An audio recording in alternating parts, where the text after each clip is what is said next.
Hello friends. हम लोग design of steel structure के एक बहुत ही इम्पोर्टेंट टॉपिक रिवेटेड कनेक्शन का न्यूमेरिकल देख रहे थे। हम लोगों ने 4-5 न्यूमेरिकल कर लिया है और आज हम एक और न्यूमेरिकल के साथ आपके पास आए हैं। तो चलिए स्टार्ट करते हैं। तो फ्रेंड्स, इस न्यूमेरिकल को देखते हैं। न्यूमेरिकल में क्या लिखा है? Design A double cover butt joint between two plates 320 mm wide and 18 mm thick. The plates are in tension. Take tau vf 19 Newton per mm square, 270 Newton per mm square है sigma pf and sigma eighty दिया हुआ है 150 Newton पर mm square. तो चलिए start करते हैं। हम लोग को क्या करना है? डिजाइनिंग करना है। डिजाइनिंग के लिए हम लोग को क्या क्या दिया हुआ है? तो हम लोग को दिया हुआ है 320 mm वाइड है plate, between two plates 320 mm wide and 18 mm thick. तो हम लोग का ब्रेथ क्या हुआ? ब्रेथ हुआ 320 mm और थिकनेस क्या हुआ फ्रेंड्स? 18 mm। अब अनविन्स फार्मूला का यूज करके हम लोग थिकनेस फाइंड कर नॉमिनल डाया फाइंड कर सकते हैं थिकनेस का यूज करके। तो देखिए, यूज अनविन्स फॉर्मूला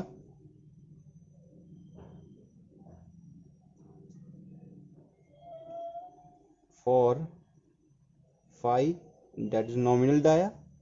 तो 6.05 root under T, 6.05 and T is given 18 mm, so 25.67 mm। Nominal dia हम लोग का क्या आ गया? 25.67 mm। तो हम लोग क्या करेंगे? इससे कोई भी बड़ा वैल्यू नॉमिनल डाया ले लेंगे।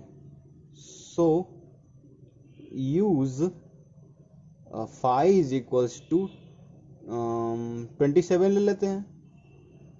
27 mm, 27 mm का रिविट ले लिए। अब क्या करेंगे? डी निकालते हैं, मतलब कि फाई तो हम लोग का हो गया नॉमिनल डाया, और ग्रॉस डाया निकालने के लिए देखिए मैं एक बताता हूँ। ग्रॉस डाया डी मानते हैं हम लोग, और डी कैसे निकलेगा? जब भी 25 mm से एबव नॉमिनल डाया रहे तो हम लोग क्या करते हैं, उसमें +2 ऐड कर देते हैं। तो 27 + 2 ऐड किए तो 29 mm हमारा क्या आ गया? Gross dia of rivet. अब क्या करेंगे? हम लोग फाइंड करेंगे rivet value. Rivet value find करने के लिए हम लोग क्या करेंगे? शियर स्ट्रेंथ और बियरिंग स्ट्रेंथ निकालेंगे। तो सबसे पहले निकालते हैं shear strength. Shear strength of one rivet निकालेंगे। Shear strength of one rivet निकालने का फॉर्मूला मैंने बता रखा है।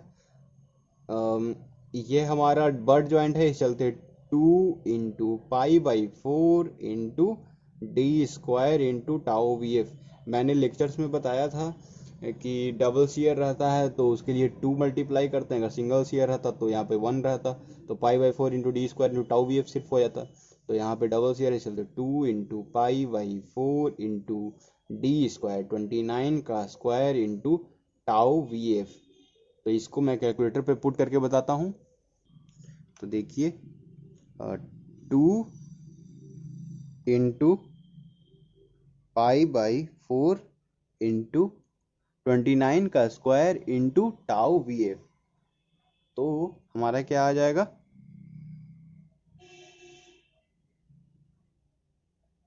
τvf का वैल्यू है 90 न्यूटन पर mm स्क्वायर। 90 न्यूटन दिया हुआ है, तो आएगा 8893.57 न्यूटन।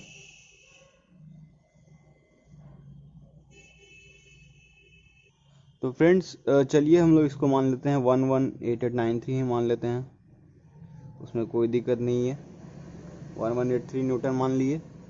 अब हम लोग क्या फाइंड करते हैं? अगला स्टेप, आपको याद होगा हम लोग बियरिंग स्ट्रेंथ निकालते थे, तो बियरिंग स्ट्रेंथ क्या करने के लिए फॉर्मूला याद कीजिए, बियरिंग स्ट्रेंथ ऑफ वन रिबिट, एक रिबिट के लिए बियरिंग स्ट्रेंथ का क्या होगा formula, D into T into sigma P F.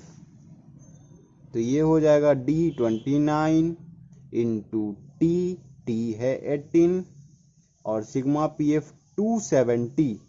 तो इसको मैं कैलकुलेट करके बताता हूँ, 29 इंटू 18 इंटू 270, 140940, क्या हो जाएगा 140940 न्यूटन।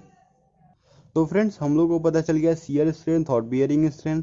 तो अब हम लोग क्या फाइंड कर लेंगे, रिवेट वैल्यू। रिवेट वैल्यू क्या होता है, रिवेट वैल्यू होता है minimum of shear strength and bearing strength. तो रिवेट वैल्यू क्या हो जाएगा, रिवेट वैल्यू, रिवेट वैल्यू हो जाएगा हमारा, दोनों में से मिनिमम कौन सा है, 11889 न्यूटन।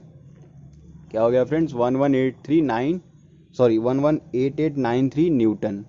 तो अब हम लोग क्या करेंगे, रिवेट वैल्यू निकालने के लिए फॉर्मूला होता है strength of solid plate by rivet value, sorry number of rivet अब हम लोग निकालते हैं ना, तो नंबर ऑफ रिवेट निकालने के लिए फॉर्मूला होता है strength of solid plate by rivet value. तो रिवेट वैल्यू पुट करके उस फॉर्मूला में करेंगे। तो सबसे पहले स्ट्रेंथ ऑफ सॉलिड प्लेट निकाल लेते हैं, स्ट्रेंथ ऑफ सॉलिड प्लेट, उस प्लेट जो मेन प्लेट होगा उसका स्ट्रेंथ पता करना है। तो 320 mm हम लोग को दिया हुआ है वाई विड्थ और 18 mm दिया हुआ है इसका थिकनेस, और सिग्मा 80 दिया हुआ है 150।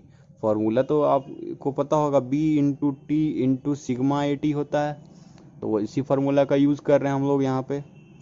तो इसको कैलकुलेट करते हैं,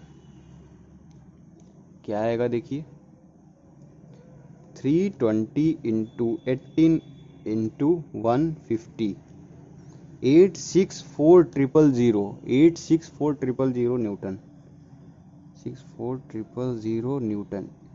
तो friends strength of solid plate पता चल गया। तो नंबर ऑफ रिवेट्स,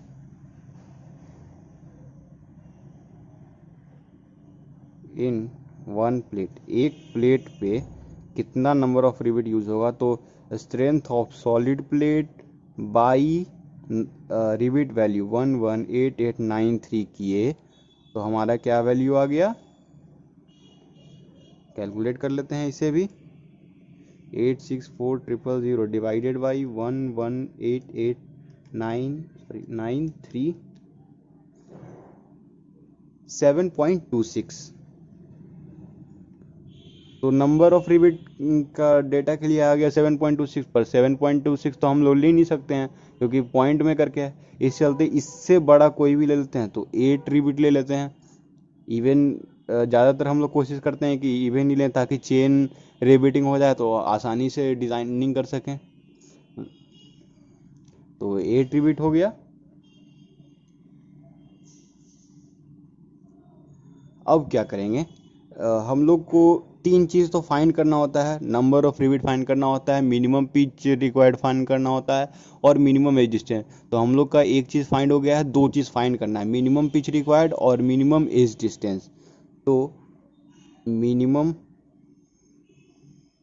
पिच का फॉर्मूला, मिनिमम पिच का फॉर्मूला होता है 2.55, phi is your nominal dia, so 2.5 into 27, that is your nominal dia. So 2.5 when multiplied by 27, 1 minute, 2.5 into 27, it is 67.5 mm, 67.5 mm, and the minimum edge distance will be, minimum edge distance क्या हो जाएगा friends, 1.5 into d, that is gross dia, 1.5 into 29। So when 1.5 is multiplied by 29, it will give 43.5. What friends? 43.5 mm. So now we have to design the member. So we will follow some steps. We will assume some values. तो अब देखते हैं कुछ इस तरह का। ये तो एक ये मेंबर है, बट जॉइंट की बात हो रही है यहाँ पे, इसलिए दो मेंबर को कनेक्ट किया जाएगा। एक ये मेंबर है और एक ये मेंबर हो गया। एक मेंबर ये, एक मेंबर ये, और इसके ऊपर कवर प्लेट लगा हुआ है। कवर प्लेट लगा हुआ, और हम लोग को 8 रिविट प्रोवाइड करना है। तो हम लोग क्यों ना इस तरह से रिविट प्रोवाइड करें, 1 2 3 4 5 6 7 और 8। तो ऐसे करके प्रोवाइड करेंगे तो 8 रिविट भी पूरा हो जाएगा। और हम लोग को यहाँ पे 320 विड्थ दिया हुआ है, तो अब हम लोग को बस पूरा करना है 320 विड्थ।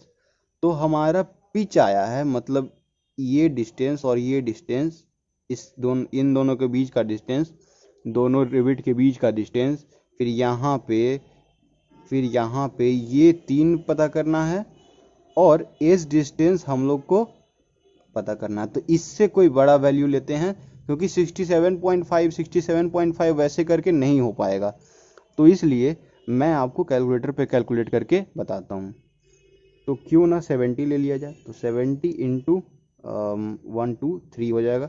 70 इंटू 3 करेंगे तो 210 हो जाएगा। ये 70 और ये 70 और ये 70 लिए तो 210 हो गया। अब ये है 43.5, तो इससे बड़ा तो कोई भी ले सकते हैं। तो क्यों ना 55 को डबल कर देंगे तो 110 हो जाएगा, और 210 प्लस 110 करेंगे तो 320 हो जाएगा। तो हमारा एजम हम लोगों ने जो सोचा वो पूरा हो रहा। तो चलिए इसको डिजाइनिंग करते हैं। So we will provide 4 rivets in a line. 4 rivets in a line. एक लाइन में 4 रिविट प्रोवाइड कर रहे हैं, और पिच हम लोग क्या प्रोवाइड कर रहे हैं, 70 mm, और एज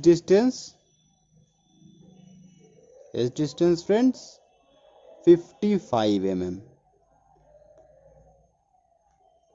तो हम लोगों ने क्या किया है, 70 प्लस 70 प्लस 70 किया, और 55 प्लस 55 किया।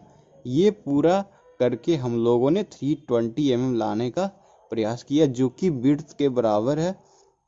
तो फाइनली हम लोग का तो इक्वल हो गया। इसका मतलब कि हम लोग का जो डिजाइनिंग हम लोग करेंगे प्लेट के लिए वो सेफ होगा।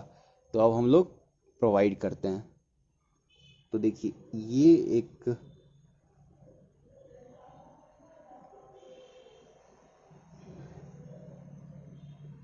एक मेंबर हुआ, और एक ये मेंबर हुआ, सॉरी ये हुआ ऐसे, और यहाँ पे ये ऊपर कवर प्लेट है और एक नीचे कवर प्लेट होगा इसके। तो एक रिविट ये, एक रिविट ये, एक रिविट ये, एक रिविट ये, एक ये 6 हो गया, 7 और 8। उसी प्रकार इधर भी।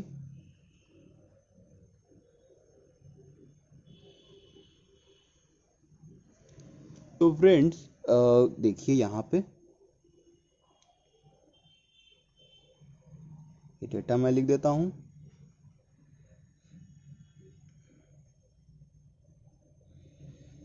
और ये है अपना 55 mm, 70 mm, 70 mm, 70 mm और 55 mm। और ये अपना कितना है,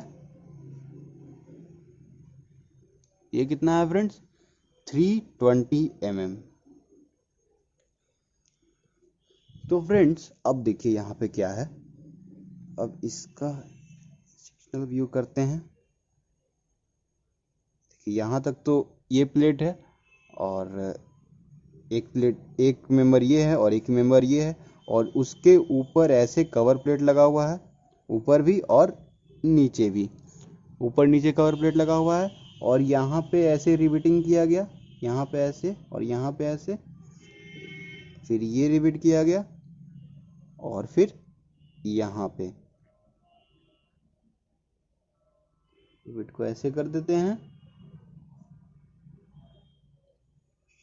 हेड,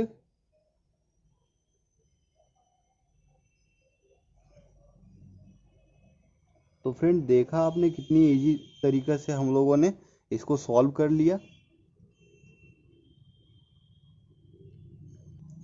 तो फ्रेंड्स आज के लिए इतना ही, अगले वीडियो में मिलते हैं। और फ्रेंड्स अगर आपको कोई भी डाउट हो, कोई भी हल्का सा भी डाउट हो इस न्यूमेरिकल से, या पिछले किसी भी लेक्चर के न्यूमेरिकल से, या लेक्चर से, या नोट्स आपको अच्छा लग रहा है, तो उस पर कमेंट कीजिए। न्यूमेरिकल पे कुछ डाउट हो रहा है उस पर कमेंट कीजिए। कोई भी किसी तरह का डाउट होगा तो प्लीज़ बताइए, ताकि हम आपको हेल्प कर सकें। तो फ्रेंड्स आज के लिए इतना ही। Thank you friends.